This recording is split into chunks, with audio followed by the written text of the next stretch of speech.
Hey everyone, welcome back to my YouTube channel. On today's video, we are doing a Etsy shop critique.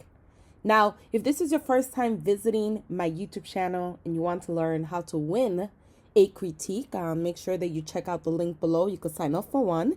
And what I'm doing is that I'm selecting 1 to 4 people per month for the for the year of 2020 to do free critiques. So make sure you check out the link below if you'd like to be considered. Now, if this is your first time also visiting my YouTube channel, don't forget to subscribe today.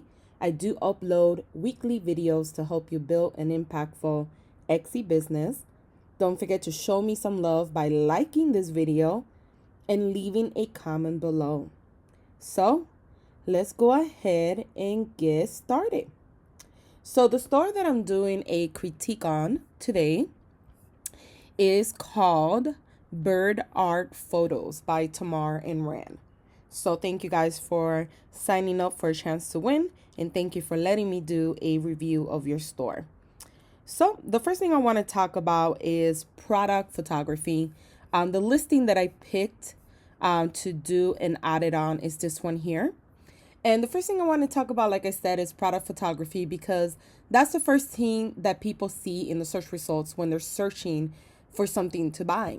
So it's really, really important that when you are selling online on an e-commerce platform like Etsy, that the customer doesn't have access to the actual product. They can't touch it, they can't feel it, they can't see it in person, that your photo, the product presentation of it, basically illustrates exactly what they're getting. One of the things that I noticed with this photo is that you have a watermark. I don't really like the watermark. I understand the purpose of it from preventing people from stealing your images. However, it does take away from the image, because when people are browsing in the search results, they're going to take notice of the watermark because it's so big. It's going to take away from the actual beautiful photo. Another thing to keep in mind is that when you watermark your products, if you ever want it to be featured on Etsy's blog, your store will not be considered because you have watermarks. So I don't know if any of you guys know that, but just in case you didn't know that, if your products are watermarked, you will not be considered as a feature. They pick, the editors pick some of the stores throughout the course of the year, and they feature them in their blog, etc., which is sent out to millions of Etsy buyers. So in this scenario, you wouldn't qualify for that. Another thing is that what you could do is you could upload the image in a low resolution. That way, if you are scared of someone stealing your image, even if they try to print it out or something, they wouldn't be able to, or if they do, it would be like a low quality photo, grainy, because you uploaded a low resolution file.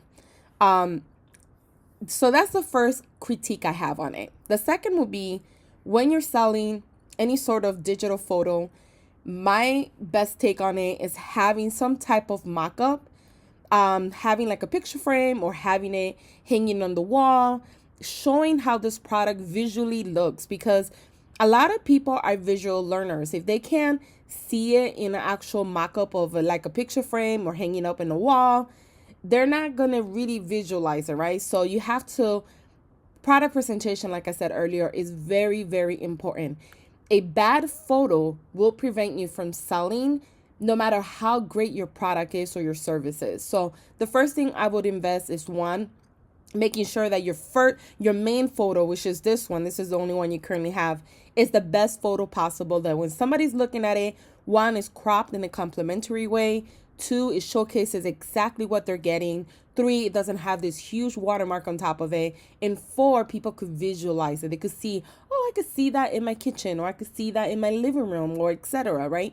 But you want to make sure that you illustrate that, and you could use any editing software to do a mock-up. You could buy mock-ups like on Creative Market. I have videos about mock-ups as well you could look up, but you could just go to Creative Market, buy a mock-up that fits this type of aesthetic or this type of photos, and put it up, and it's going to make it look so much better, especially because you only have one photo, and because it's a photo, you can't really take the actual item and put it on different angles and showcase it differently, because it's a little bit different than you selling earrings, right? You could have somebody wearing it, you could put it on top of a nice tile and take some pictures. It's a little bit different when it comes to photos, right? But buying mock-ups, you could buy a package that comes with like 10 different frames, and now you have 10 different photos. That's what you need to do. You need to invest in taking the time to put amazing photos. Product presentation is really, really important. Adding additional pictures. You have only one, at least 5 if you can't do all 10, especially with something like this that you're selling photography. So making sure that you add more photos. I would even add a text photo. You could do this with Canva, with Photoshop, or any editing software. Even there's even apps that you could download for to do texting, to do text images. And what I would do is put a picture up here that says, favor the store. Don't forget to favor this listing, or don't forget to favor our store, or don't forget to click below to learn more about our products and services. Adding call to action. So a call to action is essentially telling the customer what to do next. And call to actions are really important when you sell on an e-commerce platform, because you want the customer to engage with your brand. You want the customer to click and learn more. You want them to spend more time in your store. The longer that they spend in your store, the higher the probability that they're going to go ahead and buy from you. So therefore, you want them to stay around longer. So adding these call to actions on your photo, adding call to actions in your listing description is going to help your click-through rate, which is really, really important. So that's my suggestion for the photos. Now for the title, keep in mind that since '08, and I'm fixing mine as well, so it's a tedious thing because there's so many listings that I have. But since '08 of October, Etsy doesn't want keyword stuffing, which is when you put a whole bunch of keywords in your title or in your listing description. So what you want to make sure that you do is that you have your main focus keyword in the beginning of the title, follow with like a short description of what you're selling, and that's it. Don't add additional keywords. In addition to that, when people are looking at this listing in the search results on Etsy, it does get truncated. So after bird photography, anything after that, they don't see. So therefore, it's unnecessary for you to add all those additional keywords. Plus, it confuses the customer. So that's the reason why Etsy doesn't want it no more. The purpose of doing keyword stuffing was for SEO. However, it's not natural for a title to have so many keywords. So when people are reading it, they do get confused. So just keep that in mind. Removing the additional keyword. Just keep the main keyword in the beginning of the title, follow with a short description. That's all you have to do.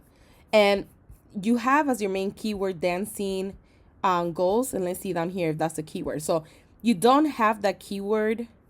You have them separate, but you don't have them together as a main keyword. So keep in mind that it's really, really important for SEO purposes that whatever keyword you have here, you also have in your keywords. I would put them together, dancing goals, instead of separate, right? Because separate is just dancing. So therefore, you're not targeting your ideal customer. And I'll talk about that in a few minutes. But together is better because it's basically what you're selling, right? Which is dancing goals. But keep that in mind. It's better together than have it like if you sell silver necklace, you don't want the word silver by itself and necklace by itself. You want it together, silver necklace, because that describes what you're selling. When you separate them, silver could be anything. So the same goes here with the dancing and the goal separate.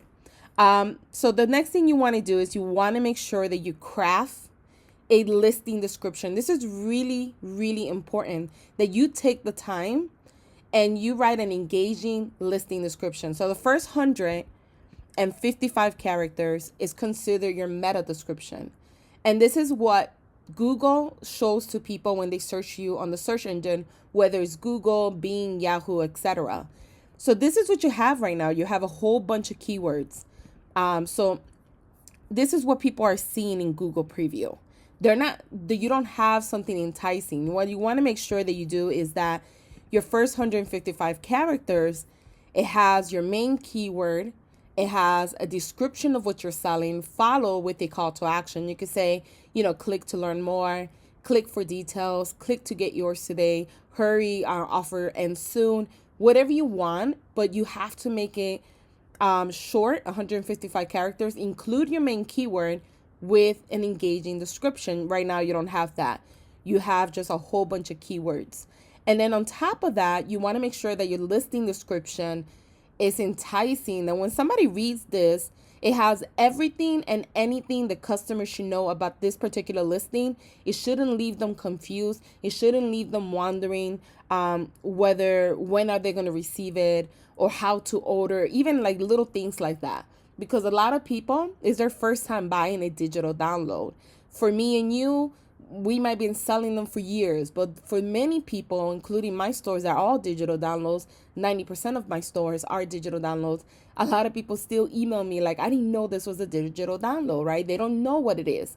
So making sure that you give instructions on how to download the file, how they will receive it, when would they receive it, right? Even putting the link of Etsy on how to download digital files in case they get stuck and they don't know how to.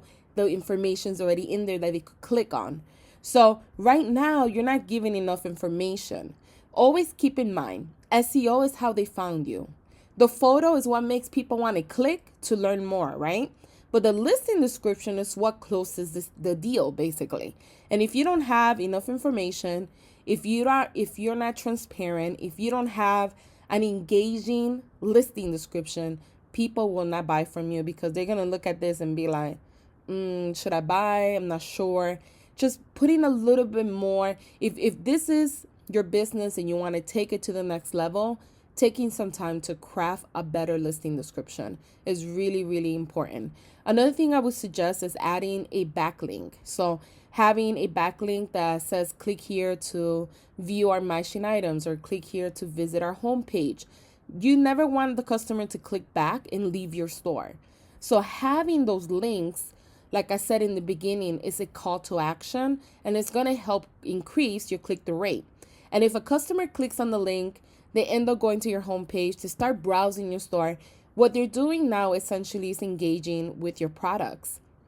The longer that they stay in your store, the longer that they look around, the higher the probability that they'll go ahead and buy from you. So it's really, really important that you start thinking about ways that you can increase your engagement, keep the customer longer in your store. And some of those ways are just adding little things like click here to learn more, or click here for matching items, or click here to visit my homepage. Just adding those call to links. And you don't need to add more than 2 or 3 per listing description, because then it looks too many links. But just having 1 or 2 is really a way to increase your click-through rate and have those people stay longer. So you definitely want to work on your listing description for sure. And then when it comes to your keywords, I'm using eRank, guys, if you want to use it. Marmalade or eRank are good. Both of them are really good. I prefer eRank, but either way, they're great tools. And the nice thing about these tools compared to other tools out there is that they pull from Etsy's data. So the information is a little bit more accurate than when you're pulling from Google or you're pulling from other areas in the search engine. You want to make sure that you pull information directly from Etsy. That way you have more of an accurate when you're doing research for keywords, or you're doing market research, or you're looking at your competitors, etc. So one thing that I noticed about your actual tags is that majority of them don't have any average monthly search.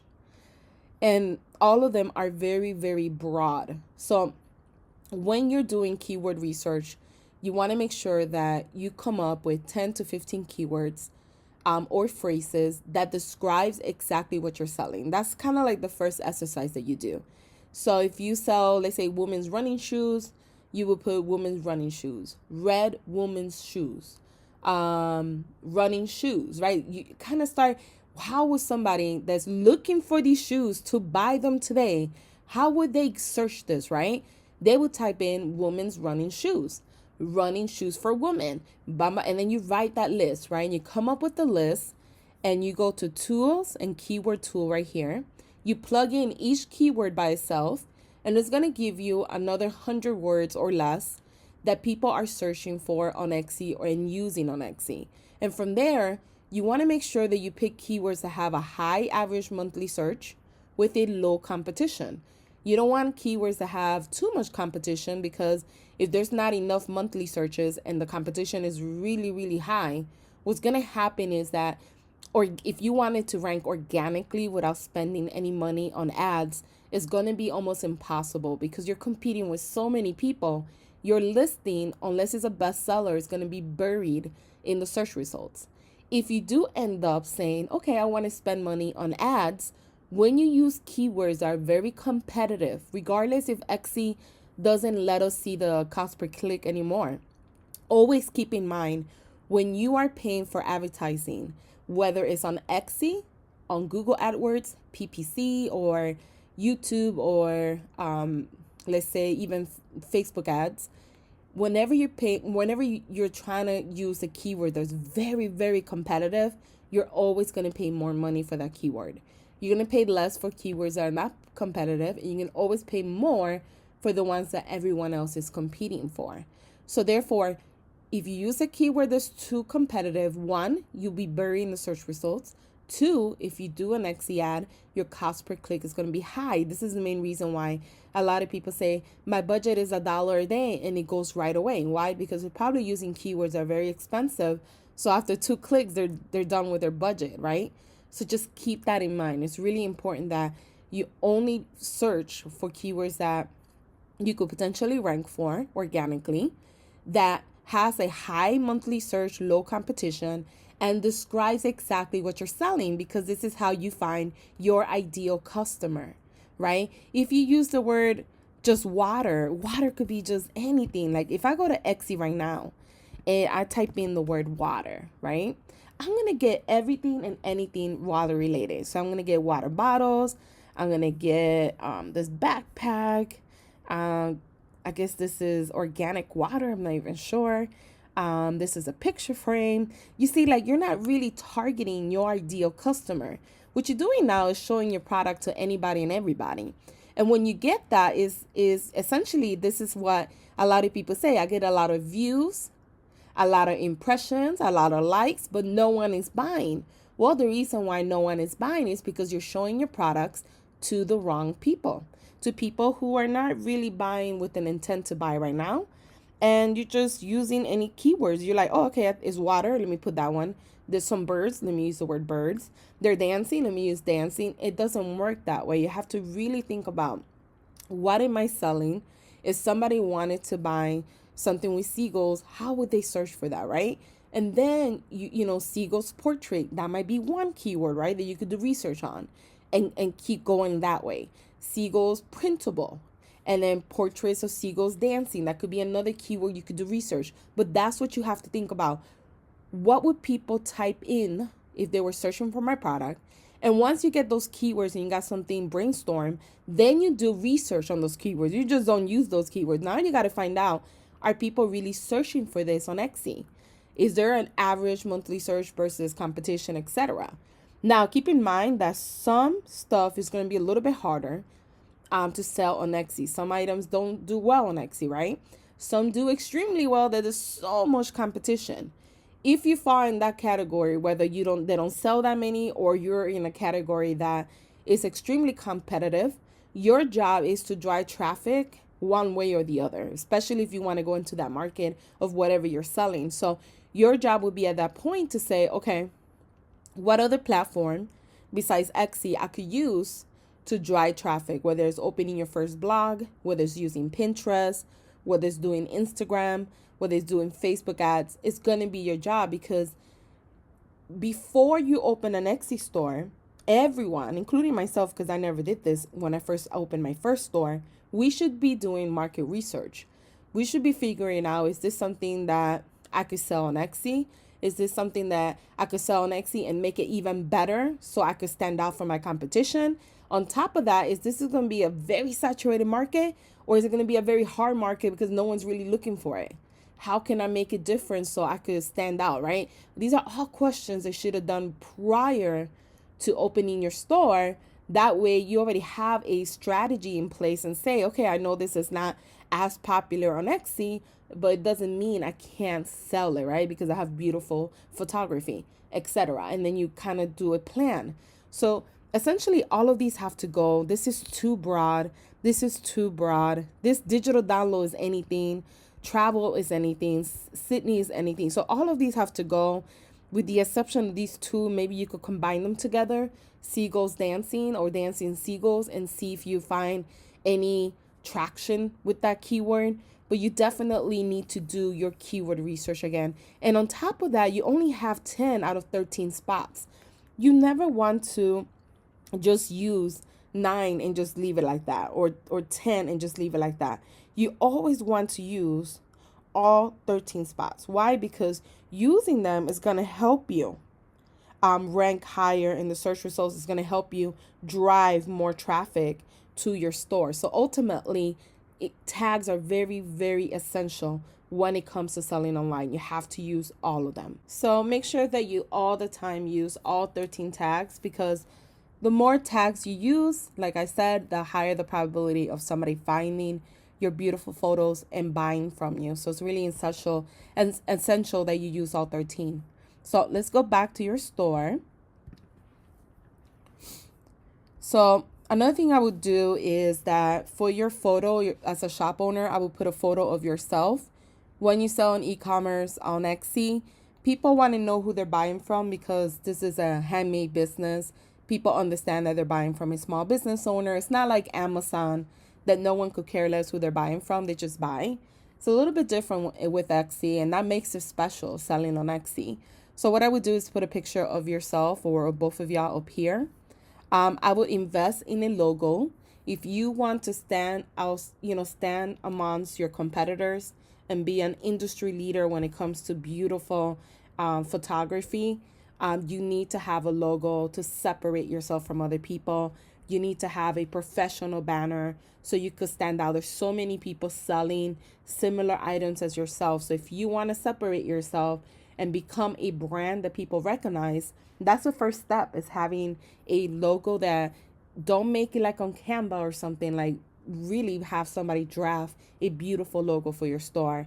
Make sure that you get someone to do a beautiful banner, and make sure that across all social media platforms, whether you're selling, say you have a Facebook page or you have Instagram, everything all across has the same style, aesthetic, the same logo, the same banner, etc.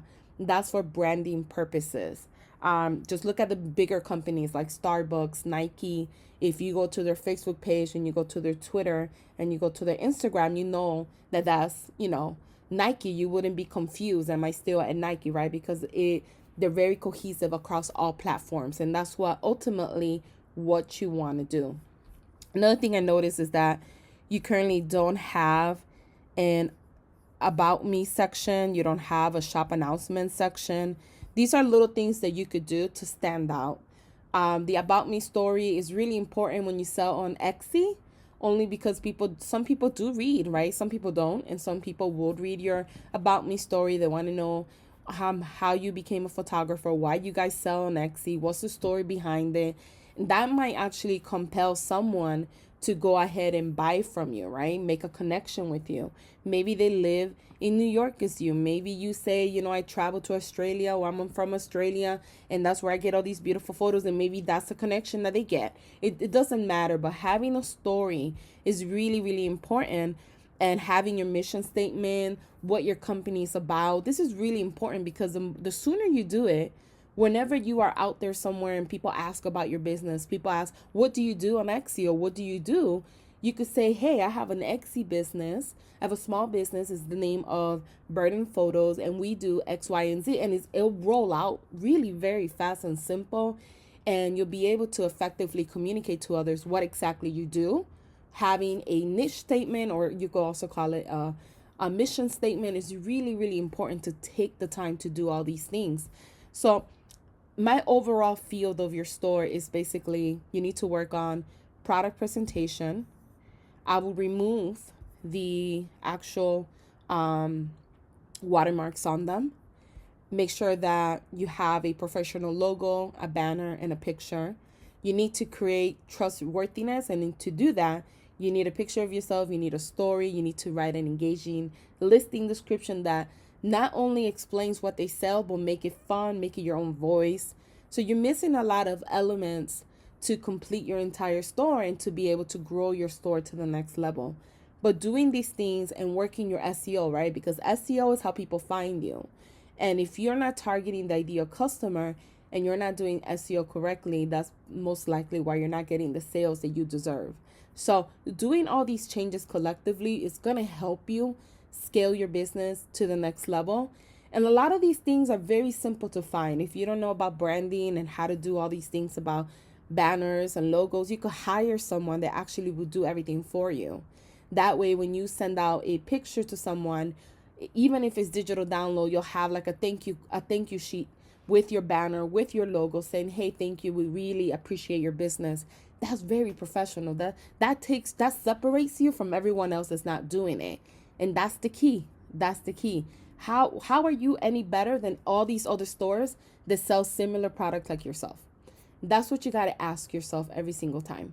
But making these changes are really, really going to help you. And I really appreciate you letting me do a critique of your store. And I wish you the very best. And thank you guys for watching.